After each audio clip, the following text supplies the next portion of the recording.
Salut à toutes et à tous, ravi de vous retrouver pour une nouvelle édition de la Minute Quintet. Alors, ce samedi 7 juin, direction l'hippodrome de Vincennes. On reste à Vincennes plus exactement, puisque vendredi soir, c'était déjà du côté de Vincennes.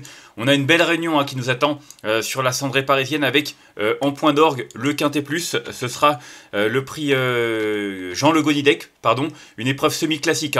C'est un groupe 2 pour l'élite des chevaux de 5 ans. On a vraiment un beau plateau. Ils ne sont que 13 au départ, malheureusement, dans cette quatrième course du programme. Mais on a quand même pas mal de très bons chevaux, même s'il en manque 2-3 dans la régénération. Seulement 13, 2175 mètres à parcourir, un parcours un peu atypique comme ça, qui n'est pas forcément la tasse de thé de tout le monde. En tout cas, la course est prévue aux alentours de 15h15. Alors c'est le genre de quintet qui a l'air entre guillemets un peu trop facile pour être honnête. C'est vrai qu'on a quelques concurrents qui semblent surclassés, un qui fait le tour, du coup, au final, trouver 8 chevaux, c'est pas forcément si facile que cela, parce que on a vraiment l'impression que la victoire se cantonne entre 3-4 concurrents. Maintenant voilà, c'est toujours pareil, il peut y avoir des surprises, il peut y avoir des chevaux malheureux, des courses tactiques, donc on va essayer d'y voir clair. J'ai quand même retenu en tête de ma sélection le numéro 7, Kataki de Wallis, qui est vraiment revenu au top. Kataki de Wallis, c'est un cheval qui a quand même montré de la qualité, notamment l'été dernier, où il avait remporté un semi-classique avant de décevoir dans le critérium des 4 ans. Maintenant, ses dernières sorties montrent qu'il est revenu au top. Il reste d'ailleurs sur une deuxième place dans une des courses références. C'était le 3 mai dernier, où il était battu par Cocktail Dudin. Il battait Canad Belev, Canto Avis, qui le retrouve notamment. Donc voilà, non seulement il montrait qu'il était au top, mais qu'il était capable de remporter une nouvelle fois une telle épreuve. Il est de nouveau défaire des 4 pieds. Encore une fois, confié à Gabriel Gelormini qui le connaît parfaitement. La courte distance ne va pas le déranger. C'est un cheval qui a également beaucoup de vitesse. Donc voilà, je pense qu'il arrive vraiment au mieux pour cet engagement. Il a 3 courses dans les jambes cette année. Je pense que c'est sa course et qu'il devrait logiquement jouer la gagne. Ensuite, j'ai retenu en deuxième position le numéro 13, Canad Belev. On la connaît bien, Canad Belev. C'est une jument de classe. Elle est là depuis le début dans l'élite de la génération. Elle a remporté son groupe 1. C'était quand C'était le 10 décembre 2023. C'était il y a un an et demi. Elle a remporté le prix Ready Cash. En tout cas, elle est en forme. Elle vient de se classer 3e de la course référence disputée le mois dernier derrière Kataki de Wallis. Donc, la forme, le parcours de vitesse ne va pas le déranger, 2175 mètres. D'ailleurs, je regarde ses statistiques, 1, 2, 3, 4, 5, 6 tentatives sur ce parcours, 4 victoires de place. Franchement, on ne peut pas rêver mieux. Confié à Eric Raffin en plus pour l'occasion. Franchement, elle a beaucoup d'arguments à faire valoir. Et c'est vrai qu'avant le coup, je pense qu'elle fait partie des concurrentes capables de jouer la gagne également. Ensuite, j'ai retenu en 3e position le numéro 11, Canto Avis. On le connaît bien maintenant à ce niveau-là, Canto Avis. C'est vrai qu'il a franchi un palier ces derniers mois. Il a prouvé qu'il était capable de rivaliser à ce niveau-là. Il a remporté une confrontation le 12 avril que avec les mâles. Derrière, il a terminé 4e de la course référence derrière Kataki de Wallis et Canad Belev. J'ai suivi la ligne. C'est vrai que le parcours est différent. 2175 mètres, c'est peut-être moins sa tasse de thé, 2175 mètres, même s'il y a déjà bien fait. Il a déjà trotté une 10-6 sur ce parcours. C'est un excellent chrono qui lui confère d'ailleurs une toute première chance. Et vu ses dernières performances, on est en droit d'en attendre le meilleur et peut-être même la victoire. En tout cas, je pense que 7, 13 et 11, c'est vraiment les 3 concurrents capables de l'emporter. Ensuite, j'ai retenu en 4e position le 12, Crack Taimatu. Je vous dirais bien, c'est le 4e larron qui peut lui aussi jouer la gagne. Maintenant, on l'a pas revu depuis le 17 novembre. C'est le seul petit bémol. Honnêtement, c'est un cheval de classe. Il a remporté des critériums. C'est l'un des meilleurs de sa génération depuis son plus jeune âge. Donc voilà, maintenant, il rentre, il est juste déféré des antérieurs. Alors même s'il a du travail derrière lui et que, au final, Sébastien Garato n'est pas négatif, je pense que ça peut être un peu juste pour gagner. Maintenant, le voir 3-4, franchement, sur l'opposition en général, sur le lot d'ensemble, il a clairement sa place sur le podium. Faut voir de quel degré de forme il dispose, mais en tout cas, mieux vaut ne pas le sous-estimer.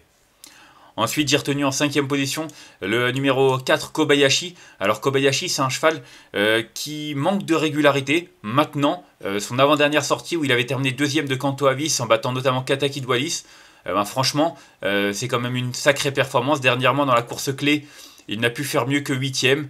Je pense que le parcours plus court va sans doute jouer en sa faveur. En tout cas, je le condamne pas là-dessus. Il est cette fois-ci déféré des 4 pieds, hein, alors qu'il était juste plaqué des antérieurs et déféré des postérieurs les 2 dernières fois. Donc peut-être que ce petit plus peut l'aider dans sa tâche. En tout cas, associé à Mathieu Mottier, j'en attends un rachat. Ensuite, j'ai retenu en 6ème position le numéro 8, Kamehameha, autre pensionnaire de l'écurie Hunter Valley. C'est un cheval qui a quand même eu d'autres ambitions. Enfin, d'autres ambitions. Il a couru l'élite lui aussi par le passé. Mais c'est vrai qu'il a quand même connu un passage à vide, une longue traversée du tunnel. C'est beaucoup mieux, hein. Il a intégré les box d'Antoine Lérété. C'est vrai que ces derniers mois, il a quand même montré qu'il était revenu à un bon niveau. Dernièrement, il a couru dans la course référence, mais du 12 avril. Hein. Il n'a pas été revu depuis 2 mois, mais il courait bien, même s'il n'a pu faire mieux que 6ème après avoir été rétrogradé pour avoir gêné Katakis Wallis. Mais ce que je veux dire, c'est que c'est un cheval qui a retrouvé une partie de son potentiel. C'est pas suffisant pour jouer les premières places, mais pour une 4-5e place, je pense qu'on peut lui faire confiance pour bien faire. Ensuite, j'ai retenu en 7ème position le numéro 6, Carlito. Carlito, il m'a un petit peu déçu, hein, dans l'ensemble, hein, notamment durant l'hiver. Il n'a pas beaucoup couru, mais je m'attendais parfois à des coups d'éclat de sa part. Il avait vraiment montré de la qualité. Il avait franchi les paliers l'hiver dernier notamment. Et c'est vrai que, voilà, après avoir très bien fait, même cet été, hein, où il avait terminé 2ème d'une préparatoire au Critérium, il n'a pu faire mieux que 7ème dans le Critérium. Derrière, ça s'est pas forcément bien passé à Vincennes. Donc voilà, il y a des petits doutes. En tout cas, dernièrement, c'était vraiment bien à Anguin où il a terminé 3ème sur courte distance, battu notamment par Cavalad Pad. Cette fois-ci, il est déféré des 4 pieds, contrairement à cette fois-ci où il était juste déféré des postérieurs. Donc voilà, un petit plus. Faut voir ce que ça va donner pour son retour à Vincennes, si il est capable encore une fois de rivaliser, parce que c'est vrai que ses dernières sorties à Vincennes, moi, ne sont pas forcément convaincus. Mais sur cette courte distance avec Yoann Le Bourgeois, ça peut être un coup d'éclat de sa part. Et enfin, en 8ème position, j'ai retenu le numéro 5, Kinwinner, une jument qui est courageuse. C'est vrai qu'elle n'a pas trop de marge, surtout qu'elle est mal au départ. Maintenant, la dernière fois, c'était vraiment pas mal. J'ai beaucoup aimé sa fin de course. Faut voir ce que ça va donner parce qu'elle revient dans une catégorie où, voilà, elle est clairement barrée par plusieurs concurrents. Mais ils sont que 13 au départ, dont un interdit. Donc, je me dis que pour une petite classe, ça peut le faire. Et enfin, en cadenas partant, j'ai retenu le 2 Cavalad Pad. J'avoue que je l'aurais retenu plus haut si elle avait été déférée des postérieurs. Elle est juste plaquée des antérieurs, contrairement à sa sortie précédente où elle était déférée des postérieurs et plaquée des antérieurs. Donc j'ai peur que le fait qu'elle ne soit que plaquée des antérieurs, ce soit pas suffisant face au plus haut niveau. Et c'est vrai qu'elle avait fait l'arrivée de semi-classique face aux seules femelles le 12 avril. Mais une nouvelle fois, elle était un peu plus allégée dans sa ferrure. Donc voilà, il y a la petite incertitude, hein, de la ferrure. Maintenant, sur ce qu'elle a fait de mieux, si elle venait à prendre une 4-5e place, il n'y aurait pas à crier au scandale, mais ce sera juste un regret de ma part. On va faire un petit récapitulatif de ma sélection avec le numéro 7 que j'ai retenu devant le 13, le 11, le 12, le 4, le 8, le 6 et le numéro 5. Et en cas de non partant, le numéro 2.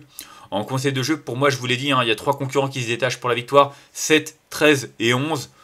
C'est vrai qu'avant le coup, j'avoue que sur ce parcours de 2175 mètres, les cartes peuvent être battues, mais c'est vrai qu'au niveau de la valeur, de la forme et des performances, ce sont clairement 3 concurrents qui devraient jouer les premiers rôles. Donc j'espère que la course me donnera raison, mais c'est vrai que si c'est le cas, il ne faudra pas s'attendre à monts et merveilles du côté des rapports.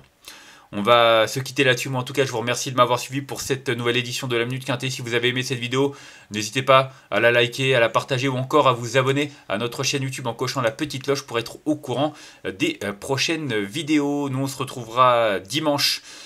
Dimanche ce sera du côté, laissez-moi voir ça, du côté de Longchamp. Pour changer en tout cas, voilà, Longchamp qui sera au cœur du Quintet. Et puis surtout, il y aura notre jeu concours, hein, dimanche avec un mois d'abonnement à gagner au prono VIP sur le site turf-fr.com. Bien entendu, on en reparle dès demain. D'ici là, je vous souhaite une excellente journée et de bons jeux à tous. Bye bye.